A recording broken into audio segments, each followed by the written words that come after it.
decisions. Man, do we need that in the White House more than ever after 7 years of this guy, who's never accountable for anything. I mean, I listened to his State of the Union a couple of weeks ago. I called it Story Time with Barack Obama. And I've told more true bedtime stories to my kids than I heard at that State of the Union address. You listen to him, you would think everything's fabulous. Everything's incredible. Everything's great in America and around the world. And we're just so sad that we're going to be losing him in a year. That's the way you would think coming out of that speech. I know that's not the way America feels. And I know that's not the truth. So we don't need another person like that in the White House who will say to you, do you believe me or your lying eyes? We need someone who's going to tell us the truth about what's going on in our country, deliver it straight, come up with solutions, and then you can either follow that person or not. But that's leadership. Leadership is telling people the truth and trusting people to hear the truth. Second thing I want to say is who we're going to be running against in November. Now, I know there's a Bernie Sanders boomlet going on right now, but I don't even think the Democratic Party will nominate a socialist for President of the United States. I mean, they might.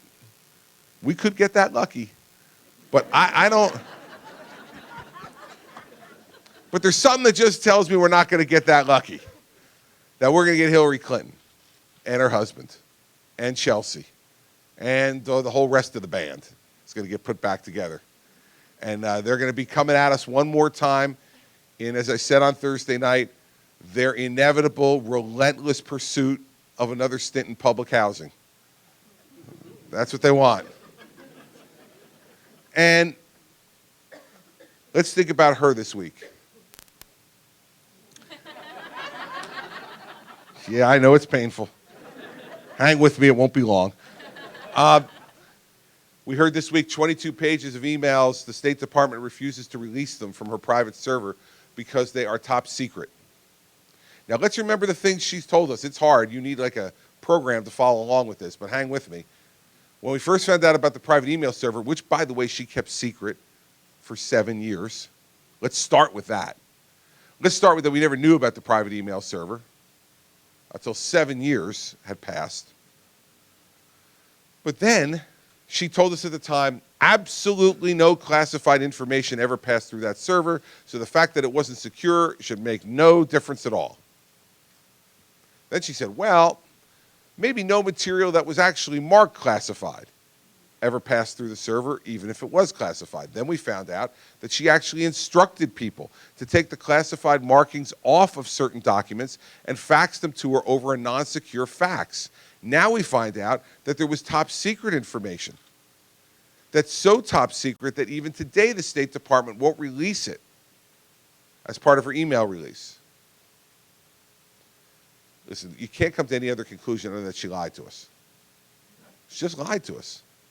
And she lied, and the worst part is you found out in Iowa just last week when she did her town hall meeting why she lied.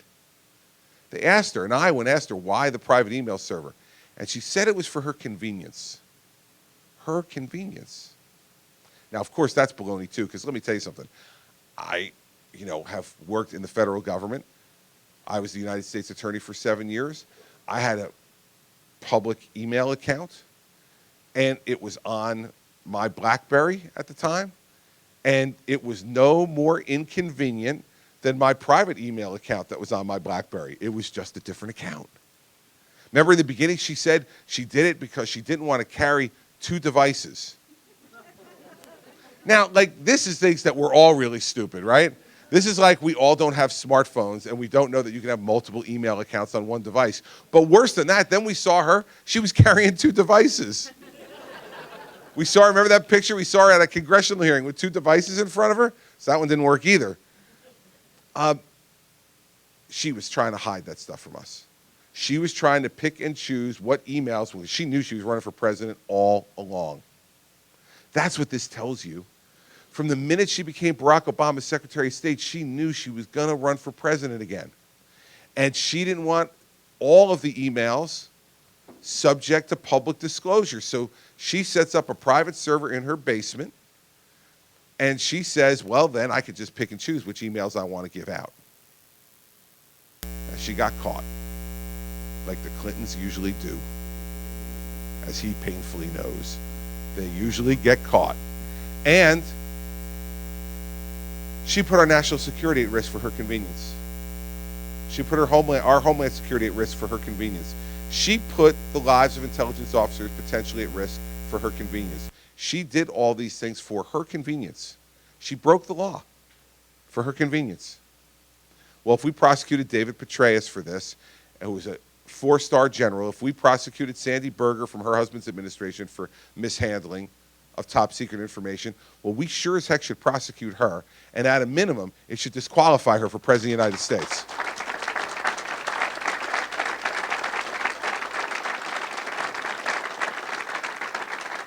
Now, I have no confidence that this Justice Department will prosecute her. No confidence that Loretta Lynch all of a sudden is going to get the guts to stand up and prosecute the leading candidate for the nomination for President of the United States in her own party. So we're going to have to prosecute her on the stage next September. We're going to have to do it. And who do you want to do that? There's only one former federal prosecutor in this race, and you're looking at him. There's only one person who's fully prepared to prosecute her on that stage and take it to her. There's only one person who she dreads having to stand across. Because I've been in the New York media market just like her. I've taken the abuse just like her. I've had the mud thrown at me just like her. And here's what she knows about me. When the mud gets thrown at me, I just keep going forward. Going forward. And I'll continue to go forward on that stage next September against her. And I will prosecute the case against Hillary Clinton. And we will defeat her. If I'm the nominee, I guarantee you she will not get within 10 miles of the White House. You can take it to the bank. That's what we're going to do. But I need your help here in Iowa to get there. Because we cannot permit her and her husband to be back in that White House. Because we won't recognize our country. 8 years of Barack Obama and 4 more years of Hillary and Bill, we won't recognize this country. So we got work to do. So now I want to tell you, because I have work to do, I take my jacket off and it's time to take questions. All right, so here's what we do. You raise your hand, I call on you.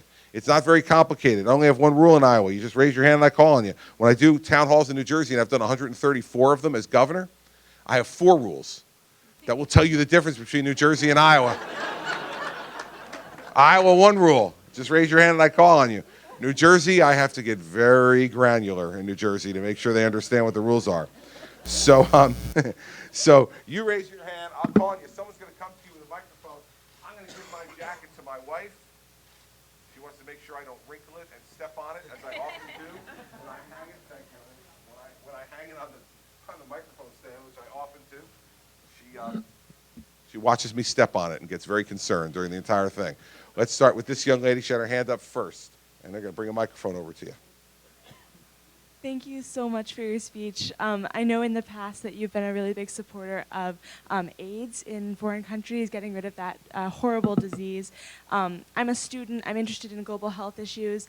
I'm here with a broad network of people who are really committed to ending some of these crises. Ebola, for instance, in the past year. I was wondering, as president, would you be willing to commit to supporting and training 300,000 new health professionals and 500,000 new community health workers to support and strengthen health systems? Well, I think that, and I think you've heard me say this before, I think one of the greatest things that President George W. Bush did was to make America and encourage others in the world to be committed to trying to eradicate AIDS on the continent of Africa. We also have worked, because of President Bush's administration, with the United Nations to work on the eradication of malaria in Africa as well. In fact, a guy from New Jersey is the person who heads that for the United Nations, a philanthropist who has donated a significant amount of money to try to make sure that malaria gets wiped out on the continent as well. The reason this is important is because when disease exists in a country, prosperity and freedom is much harder for that country to have. When they watch people dying and they know that there's a way to treat them, the injustice of that makes people angry and bitter. And it's much harder then to have those people be our friends when they know we can help and we're not helping. And lastly, it's not who America is. So I'm not going to, commit to the specific numbers that you put up because I don't know enough about it and how much that would cost and how I would make that decision relative to everything else that I have to decide as president. But what I will say to you is this. I think America has a role in helping the world with the great treatments and cures that we've developed in this country. And I think it makes America a bigger and greater nation when we help those folks who cannot help themselves. And so we have to get over the corruption in some of those countries. We have to set up systems that work around their governments at times, because they'll take those things and not give them to the people who really need them. But we've developed that over the course of the last number of years much more effectively than we have before. And I would want to continue funding that and make sure that we have the opportunity to give people a chance at life. I'm pro-life. And if you're pro-life, you got to be pro-life for every life, not just for certain lives. Pro-life for every life.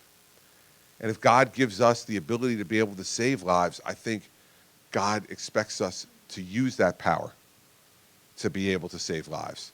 And so, yeah, I would continue. Like I said, I can't commit to the specific numbers, but what I can commit to is the spirit of what you're saying. I've been saying this for a long time. I admire President Bush for having done what he's done, and America will continue under President Christie to do those things, because that's the kind of people we are, and we'll continue to be that way when I'm president. So thanks for your question. You're welcome. Oh, right next to you, buddy. There you go. The next president of the United States may be handed the biggest economic disaster since 1932. Do you foresee having to take any sort of drastic measures to deal with this sort of thing? Well, you know, here's what I've learned about crises. That you can't ever completely anticipate what you're going to have to do until you're in the middle of it. Because you got to understand the contours of the crisis and the challenges of it. And every challenge and contour also presents you with an escape hatch, presents you with an opportunity. I went through this during Hurricane Sandy.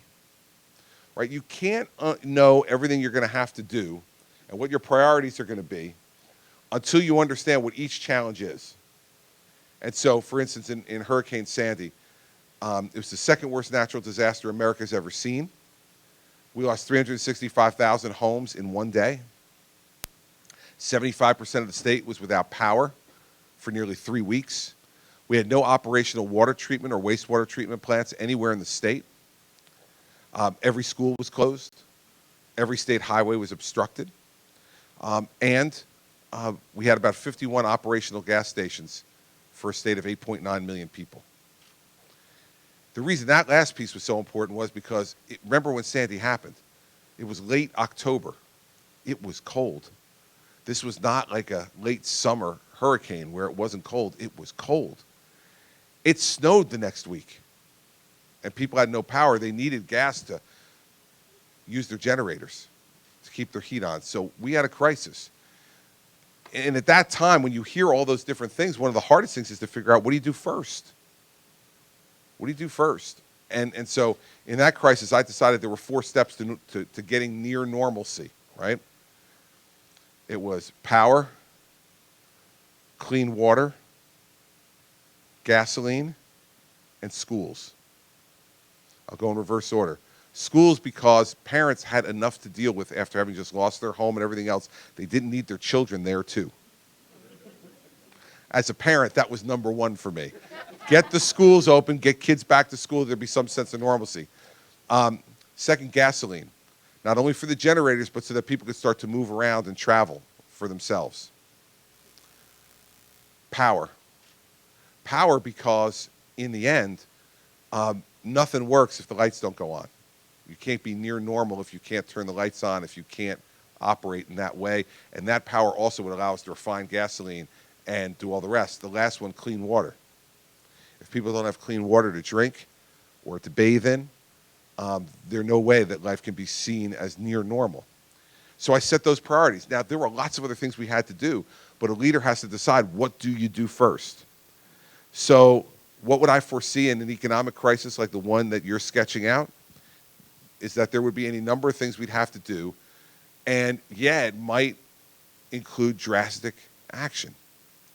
But I can't tell you today, if I don't know the contours of the crisis, where the crisis, remember the last time we had an economic crisis like that, in the 30s, the banking system was collapsing, the stock market collapsed, the job market collapsed. There were a lot of challenges to deal with. when the Christ stake. In the beginning, I didn't go to alternate days for gasoline. Once we got some gasoline stations open, you remember the old days. You and I will remember them. Odd, even gas days, right? Where if your license plate was odd, you went on one day, and if your license plate was even, you went on another. I didn't institute that in the beginning. So what happened? The few gas stations that were open. Now remember, this is New Jersey. Things got a little hostile. People were waiting in long lines. And all of a sudden, I started to get reports of fistfights and arguments in gasoline lines.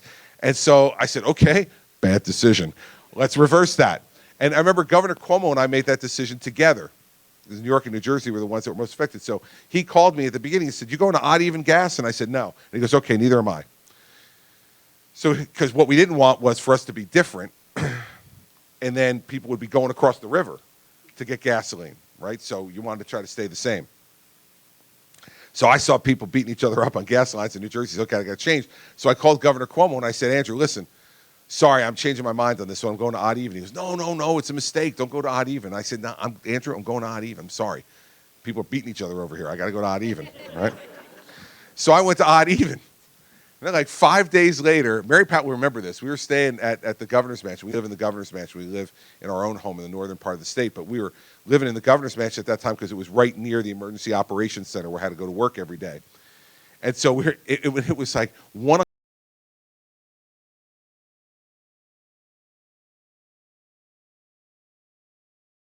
Which was not unusual during Hurricane Sandy. And I was like, oh, gosh, what is this going to be, right? So I answered the phone, and it's Governor Cuomo. And he said, how's that odd even thing working?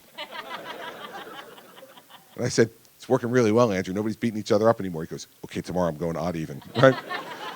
So we all like kind of learned from each other, and we learned how to do things. So when that crisis comes, here's what you need to know. I'll be ready. And here's what you don't know about Senator Cruz or Senator Rubio or Senator Paul or Mr. Trump. You know, heck, a crisis for Donald is when his favorite restaurant on the Upper East Side isn't open.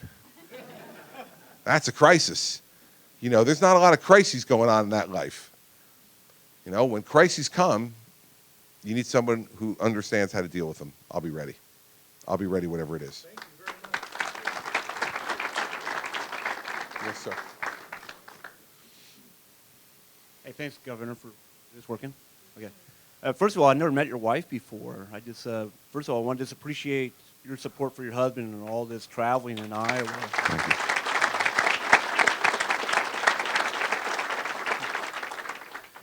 Okay, one thing I haven't heard on the Republican platform is about job creation. And I want to know more about this because I think this is going to be the main issue this summer.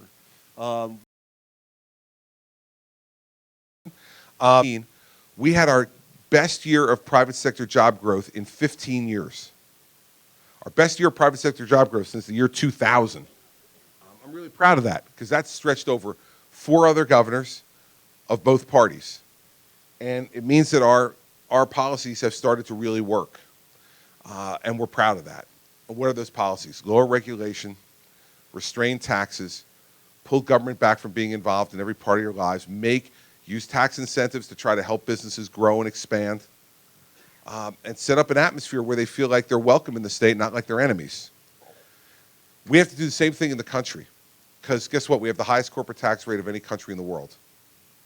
We have more regulation than we've ever had before in the country's history. 2014, 81,000 pages of new federal regulation.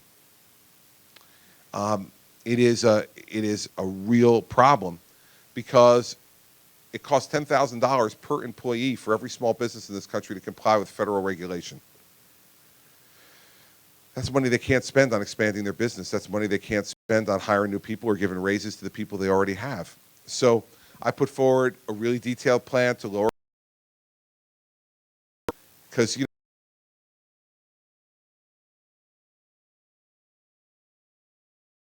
people don't use those. That rigs the system for the rich. And if you feel like the tax system is rigged for the rich, you know why you feel that way? Because it is. And I'll leave 2 deductions, just 2.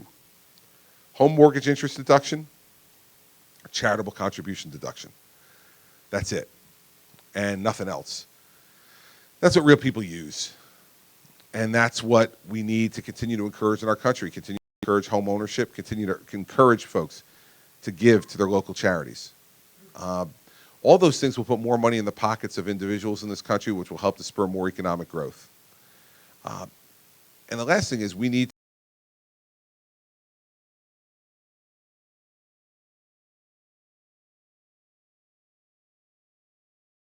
in science and technology, because those are the things that make our country the cutting-edge economic power that it is. And this year, the National Science Foundation's budget is down 4.3%, and the National Institutes of Health is only up 0.1%. That's not enough, and we got to do better. All those things help to contribute to an atmosphere where job growth can occur. So I think we are going to have some challenges, as this gentleman pointed out in his question, economically. You can see it coming. You see what's happening in the stock market's down 5% or so in the month of January. That's a big deal. But we need to make sure that we take care of folks at every level. And what that means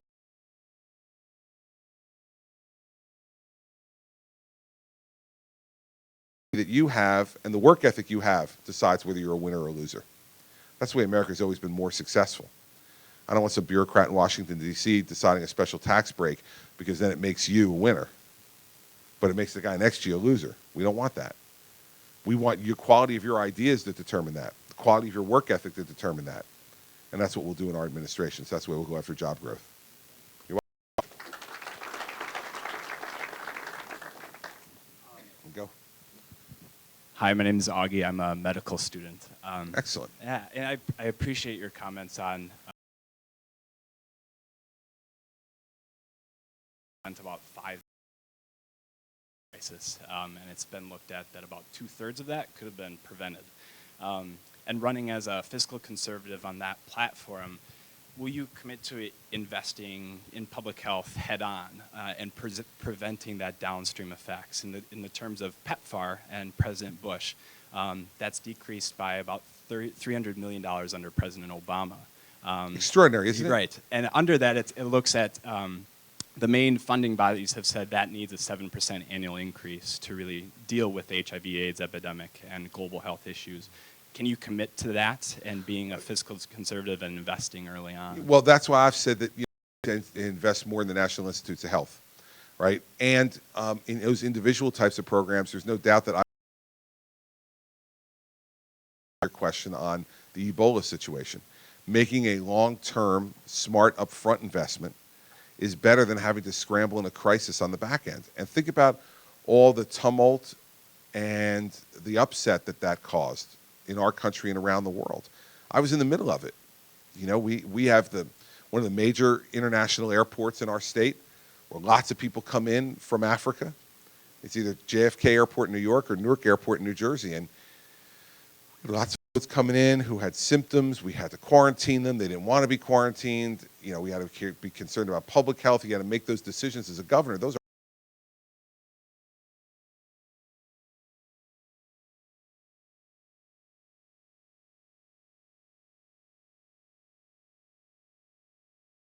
a smart thing for us. And so, I'm not against all government spending. I'm just against wasteful, dumb government spending. And I'm also against always looking to the taxpayer as the person who's going to bail us out for our bad decisions. And so, that's the balance you have to find in all this. And that's what we get hired for. In the back, yes, sir.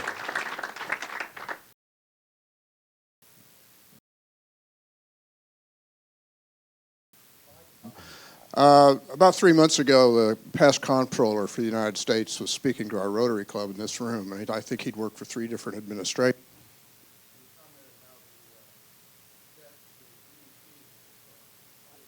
Oh, yeah. Like 40 years ago, it was about 50 and I think it's over 100 now. How could you fix that? Listen, the most important thing about getting our debt under control, and Admiral Mullen, the former chairman of the Joint Chiefs of Staff, said that our national debt is now a national security issue. And he's right. The biggest way to get debt under control is to go spend the money.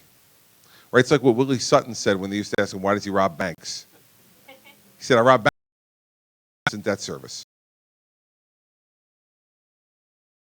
71 cents of every dollar. You want to get the national debt, we have to reform entitlements. That's it. The fact is that no one else in this race, not one of the other 14 candidates in this race, has put forward a detailed entitlement reform plan. I put mine forward in April. And it's a 12-step plan, and it's been scored, rather, by the Congressional Budget Office to save over $1 trillion over the next 10 years.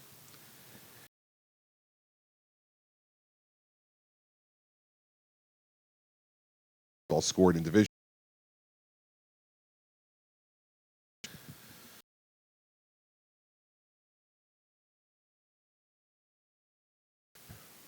Social Security and Medicare. Now, Social Security, we need to do two things. First, we need to raise the retirement. Here's why.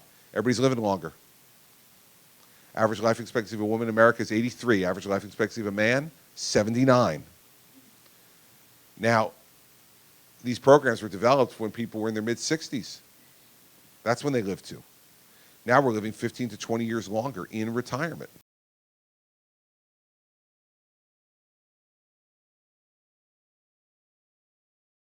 Phase it in over 25 years.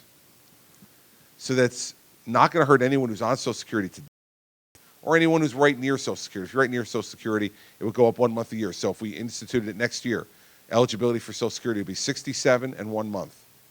The year after that, 67 and 2 months, et cetera, all the way till we got to 69, 25 years later.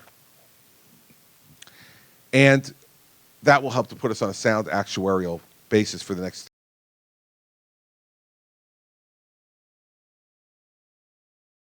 Our plan says if you have $100,000 a year in retirement income, means you've stopped working, you're retired, that means you have $4 to $5 million saved.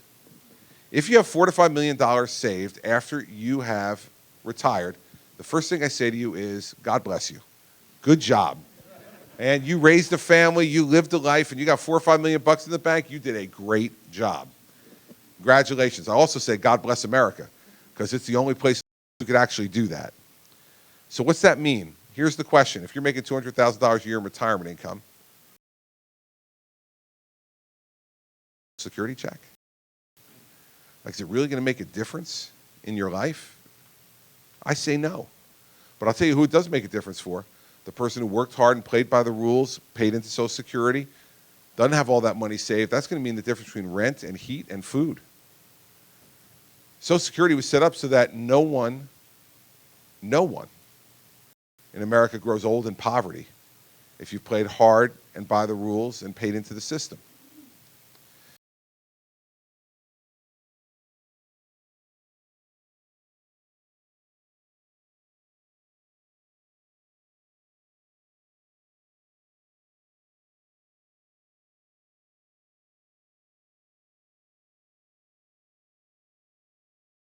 What's in the United States government. So the money's not there. We started doing that back in the 1960s during the Vietnam War. Lyndon Johnson started stealing the money out of Social Security and hadn't stopped since. So your money's not there. And there's two different solutions to this problem, of course. It's a checkbook and balance problem, right? There's too much money going out. Now, when that happens in your house, what happens? You either have to bring more or you have to spend less money. Social Security is no different. I'm a spend less money guy. Hillary Clinton will be a bring more money in person. Right? She will say take the cap off Social Security and tax everybody on everything they make. $4 to $5 million retire, I don't care where you live in America, you're well off. And so why should my plan be better than hers? Here's why. Let's say someone opened a new bank here in Iowa City. You went deposited your money in this new local bank, and about a year later, the bank went belly up and you lost some of your money. Not happy. 6 months later, get a knock on the front door. A gentleman standing on the front porch, and he says, hi, gives his name, and he says, I'm opening up a new bank in Iowa City. I'd love to have some of your deposits. And you look at him and you go, hey, aren't you the same guy who opened up that bank like a year ago, and it went belly up and I lost some of my money? And he said, oh, yeah, but I I don't think that guy's leaving your front.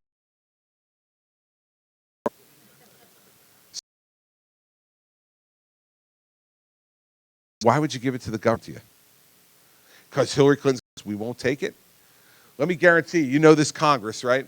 This Congress we have now just stole $150 billion from the Social Security Retirement Fund to put it in the Social Security Disability Fund to prop up that. Instead of reforming it, $150 billion Band-Aid on it, and they took it out of Social Security, out of the retirement fund. This Congress, if they have a choice between three,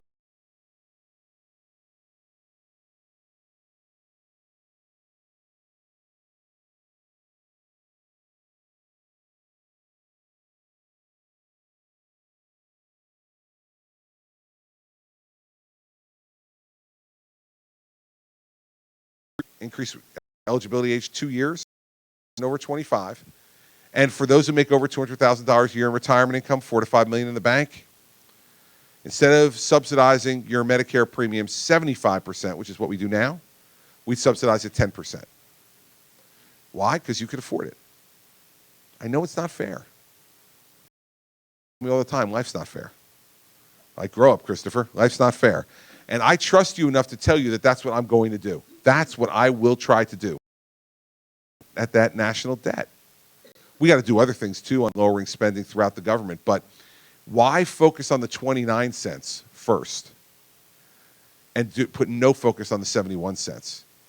If you were running a business and you were trying to cut expenses and you had one side of the business that had 71 cents of the total spend and the other side the 29 cents, where would you go first? Go to the 71 cents. So that's what we would do. I'm not going to eliminate the national debt during my 8 years as president. I'm not going to. And anybody who tells you that they will is not telling you the truth. We're going to do the best we can to keep it away. And that's the way we'll do it. This young lady right here, she was quick. Anticipated where I was going. I sometimes like to go to the whole opposite side of the room just see him run. You know, I'm going to go over the other side of the room. Because he does. This is one of my best guys, and he hustles like crazy, man. He runs, and he tries to walk fast. You know, it's great. I watch him. I love watching him do it. So go ahead. What do you got for me? Hey, Governor Christie. First of all, I just wanted to say I really appreciate your commitment to entitlement reform. I think that's a really important part of getting our national debt under control. I also am a medical student. Excellent. And my question is regarding healthcare here in America. We spend 1 out of every 5 this country. Our per capita GDP expenditure is almost twice as much as it is in most other industrialized nations, and yet our health outcomes in commonly used metrics like life expectancy and infant mortality are worse. So I guess my question to you is, how do we get healthcare spending under control while still making sure that everyone in this country has access to affordable healthcare? Yeah, there's the $64,000 question, Yeah. right? Here's the thing. I think there's 2 ways to look at this. First off, you're right on the statistics. I know you're right on the statistics. We also know, though, that when people in this world get very ill, they like to come here. Because some of the best expertise, and I'm probably looking at someone who's going to wind up being in that category, right? Some of the best expertise, some of the best creativity, and some of the most amazing treatments and cures.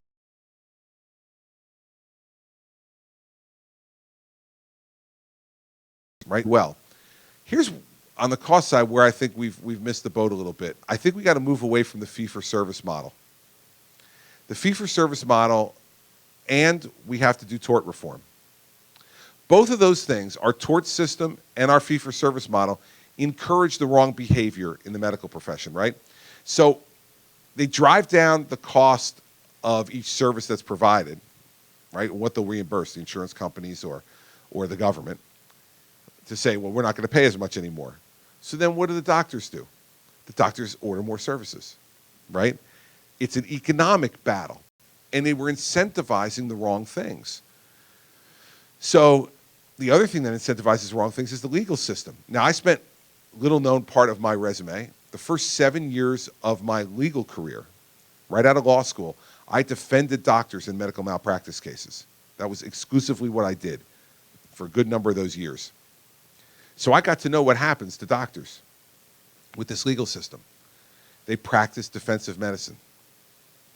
When they've got a situation, they order every test they can possibly think of because they think to themselves, well, If something goes south here, they're not going to be able to second guess me that I didn't order all the tests I possibly could, yet they know from their training and experience that probably any number of those tests, I won't put a number on it because it differs, but any number of those tests are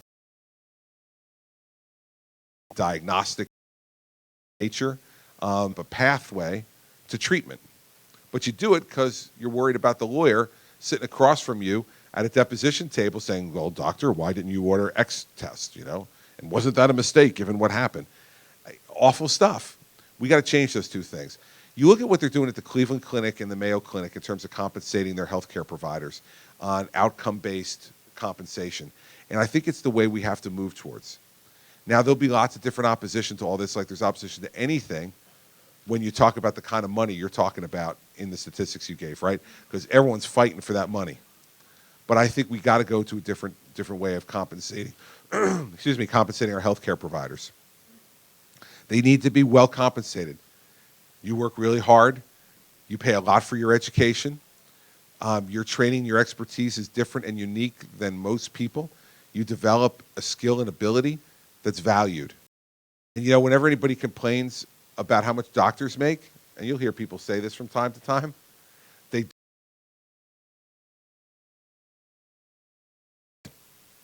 pay anything. So we've got to continue to value what you do and how you perform, but we got to compensate you differently, I think. And because I think the way we're doing it right now, it's easier to figure out, check all these different boxes. You get a certain amount per checked box. Everybody's happy. Except when the tab comes at the end, right? And everybody's going, how are we spending all this money and not getting the kind of outcomes we need?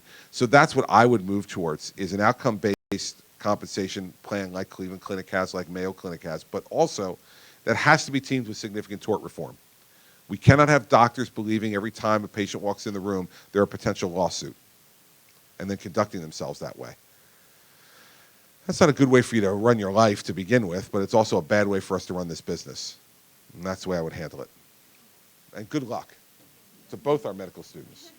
Good luck. We need you in the back. And by the way, my staff tells me I can take one more question because I got to let you all go. But here's the thing. I'll take two. And you see, now I see the coaches here. And, you know, a number, of folks in the business understand that, when you're surrounded by young people all the time, like I am,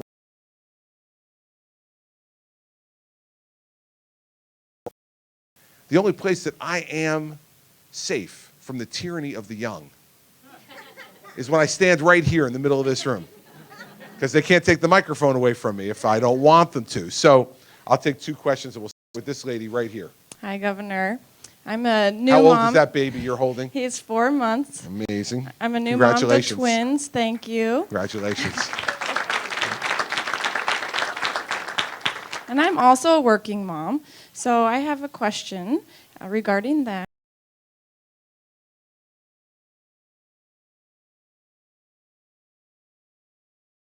So I wonder what you've done as governor to help women and their families, and what you might do if you were elected president on that same regard.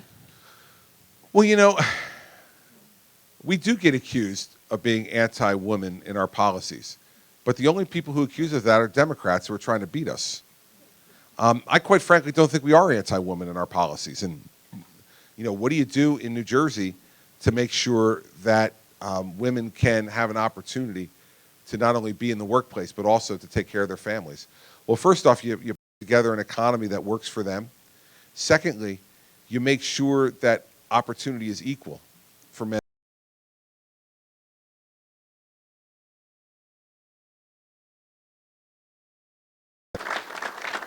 For every year of our 30 years of marriage, she has out-earned me.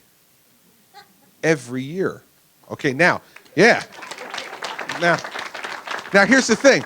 In the beginning, I used to have friends of mine say to me, does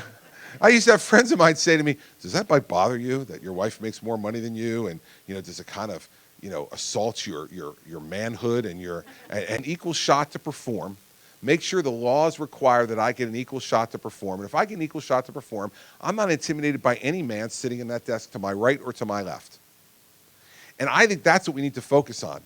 Not all of these other government regulations that tweak this and turn that, but let's say something really clearly. In America in 2016, in the workplace, there cannot be a difference between women and men because their education is the same, their skills and abilities are the same. No matter what it is they bring to the table, that's what they have to be able to be judged upon. And so what I think the government needs to do is to say, listen, if unequal treatment is going on, we're going to stop it. And that's our job. All the other tweaks and turns that they want to do, I'd rather have you be judged up or down based upon your skills, your abilities. And I think you'll do just fine. You're raising twins, there's going to be nothing in the workplace that's going to throw you off. Nothing that's going to throw you off. If things are okay, you're going to do just fine. But if we allow discrimination in the workplace, if we allow disparate treatment in the workplace, then that's a problem. And we can't allow that. Government cannot allow it. And as president, I would do everything I could to make sure it wasn't, not only because that's what I believe, but because there would be somebody that I would be climbing into bed with every night who would be reminding me that that was my obligation to do. And so being surrounded by strong women helps make you understand that you have to make the playing field level. And as a father of 2 daughters,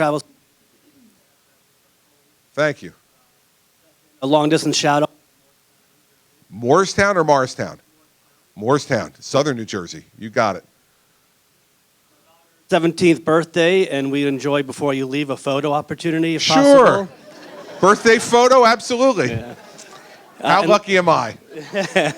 And last, as a Judeo-Christian, I feel that the media, some of the culture, some things in education kind of put them, certain alternative lifestyles front and center and kind of attack, more the conservative family values that I and a lot of people represent.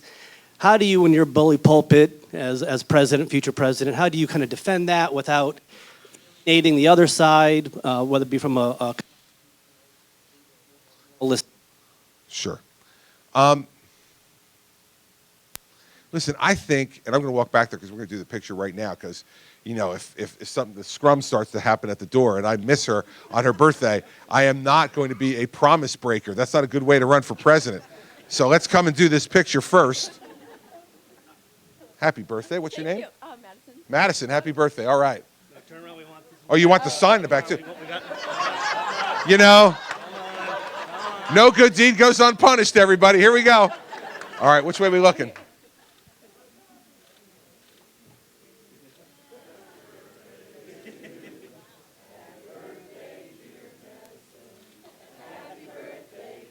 How about that, Madison? Way to go. Happy birthday, Madison. Thank you. My pleasure.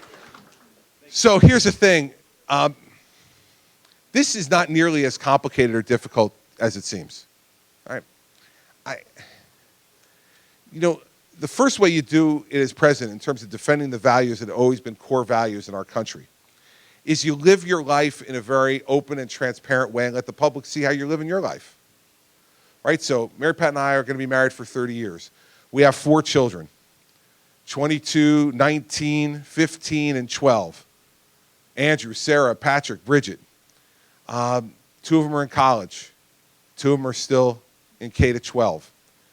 If we move to the White House, 2 of them are going to have to switch schools. They're not happy about that, I can tell you. So we were talking about that last night. We're like, oh man, it's going to be quite the moment. We show folks how we parent. We show folks how we live as a family. That's the first thing. We go to church, and people can see that and know that that's an important part of our lives. We discipline our children so that folks know that we believe in certain values and that we're willing to enforce those values as parents. All those things are things that people will observe about us as we move into the White House and live in the White House. That's the first way you do it. Secondly, you defend the First Amendment. The First Amendment talks about freedom of religion, amongst other things, and a prevention of establishment of religion. What that means is your values are your values, and you get to live them the way you want to live them. And no one should be criticizing you or imposing their values upon you. You get to choose. And you get to live those values freely and openly. Next, when we have, you talked about alternative lifestyles. In this country now, it's hard at times to figure out how we deal with all the different change that is swirling around us. I still think that the way to determine how we deal with that is the way Dr. King said to. He said it in the context of race, but it could be in the context of any of this. He said that he had a dream that one day people will be judged by the content of their character, not the color of their skin. I think that's the way we need to judge everybody regarding whatever lifestyle they choose to pursue. Let us judge them by the content of their character. If someone is pursuing a different lifestyle and they're not trying to impose that lifestyle upon you, and they are a person of good and solid character, they deserve to be treated that way and admired. And if they're not, then the opposite is true. And if they're violating laws in the process of it, then they need to be held to account for that too. I will never hesitate to talk about the things that I believe in, and nor should you. And I know there are times when the media tries to push that point of view out of the way and front the other point of view. I don't, quite frankly, believe that's something that we can tolerate. We're not going to change it by ourselves, but by pushing back each of us in our own individual way, we can make a difference. And that's the only way we can make a difference. And you know why I know that? It's because it's the only thing that ever has made a difference. One person who believes in what they believe in, fighting for the things they believe in, and creating a ripple of hope that goes beyond them to other people who observe it and say, wow, all right, that guy's got it going. That looks good. That looks right. That looks like what we should be doing. I'm going to follow that person. Either literally follow them or follow their lead and follow their example in the way that I conduct my life. That's the way we do these things, and that's what leadership has to be about in this country. It cannot be about imposing these things on us, right? And that's why I was opposed to the U.S. Supreme Court imposing same-sex marriage on the entire United States, because I believe that's something that the people should decide and each state should decide.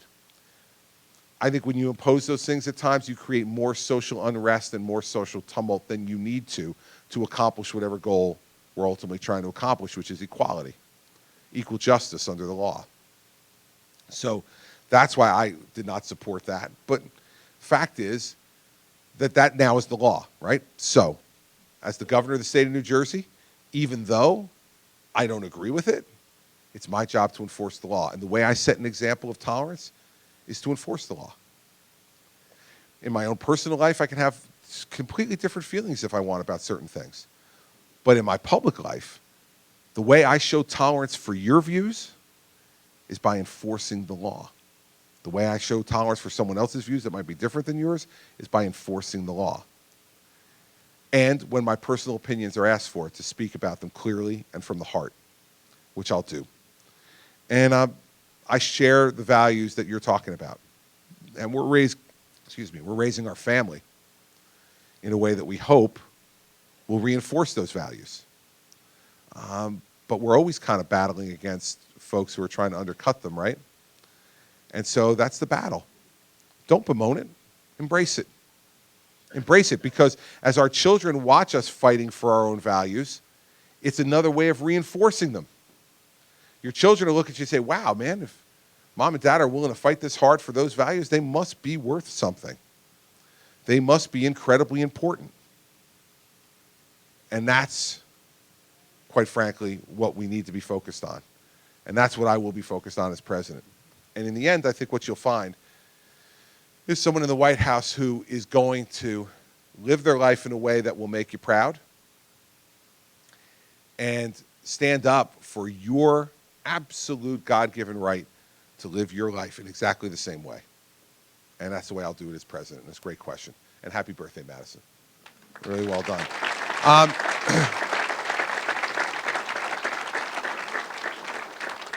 Let me say two things to you before we go. First one is just thank you for Saturday morning, for you all to make time to come out here and speak to me, ask me your questions, listen to my answers. Anybody who's cynical about democracy in this country, I tell them all the time, come to Iowa and New Hampshire. because you folks have spent the better part of the last year listening to a whole bunch of us and trying to make decisions. And that's really, really uplifting. And we deserve to have certain cynicism about our politics at times, given the stuff that's going on in Washington, D.C. But if they come to Iowa and New Hampshire, that cynicism will, if not be taken away, will be kind of worn away a little bit. Second thing I want to say to you is this. This campaign has been incredibly entertaining, hasn't it? Yes. Right? And as a participant in it, I will tell you, there have been times I've been entertained, right? You know, you've got governors and former governors, senators and former senators, some business folks, and a character.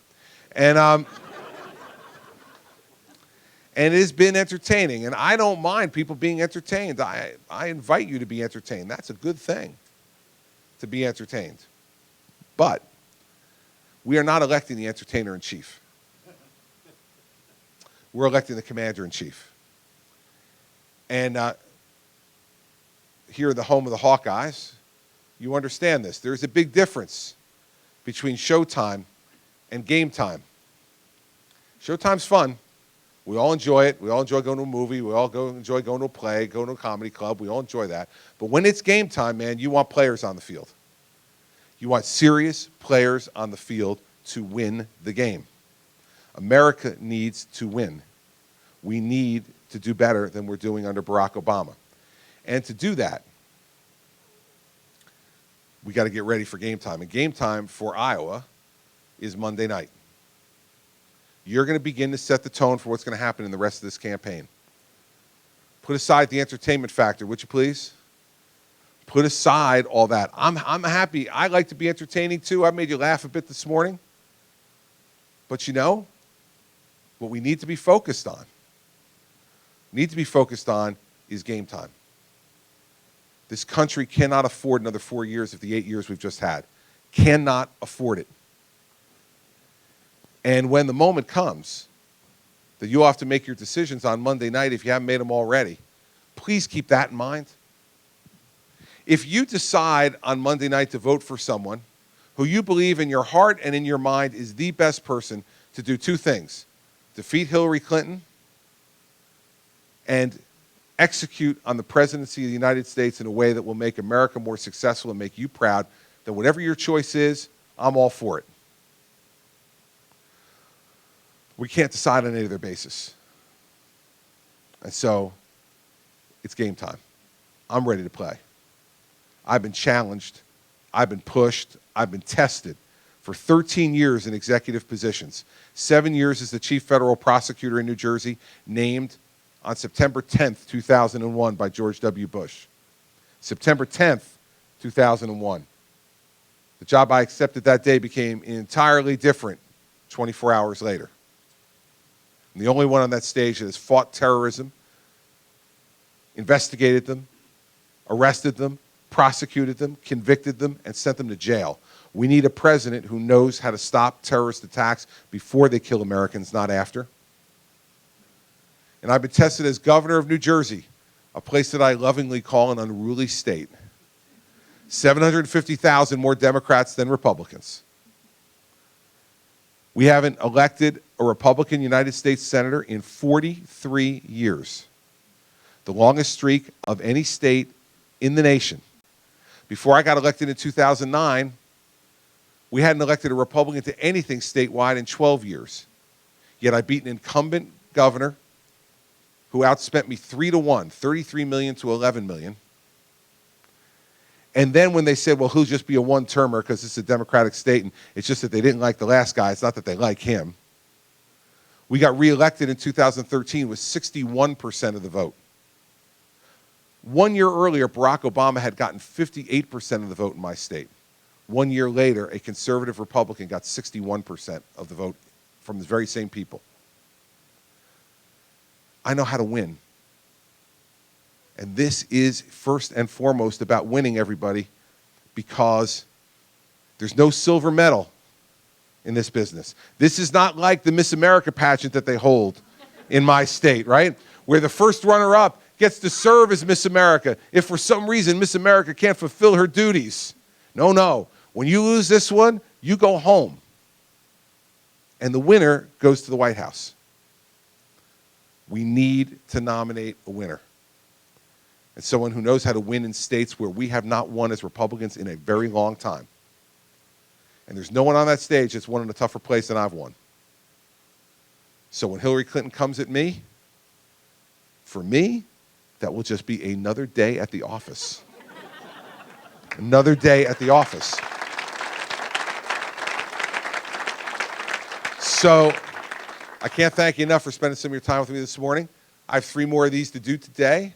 I think I end my day in Sioux City, right? Right? Is that right? Where's my staff? Thank you. Yes. End my day in Sioux City. Start here in Iowa City, end my day in Sioux City, and we do a couple of stops in between. So we're going to work real hard. We're going to work hard to earn your vote. And I end by asking you this. I want your vote. I'm not here just to inform or entertain or wish Madison happy birthday. Okay? I am here to ask for your vote. And don't ever think that no matter what the polls say going into Monday night, that your vote doesn't matter, because it does. It's going to matter a lot. And it'll matter for what happens in New Hampshire, and it'll matter for what happens in South Carolina, and it'll matter for what happens in Nevada. It's going to happen in each of those states after you, and what you do here Monday night will have an effect on those states. I guarantee you, it always has, and it will this time. So I'm asking for your vote. I hope to have it, and I hope to be your president. And when I am, I can guarantee you this. I'll spend every minute of every day as president working hard to make this country, everything it's been for me, and to make you as proud as you can that you cast the vote you did on Monday night. So thank you all for coming. Appreciate it.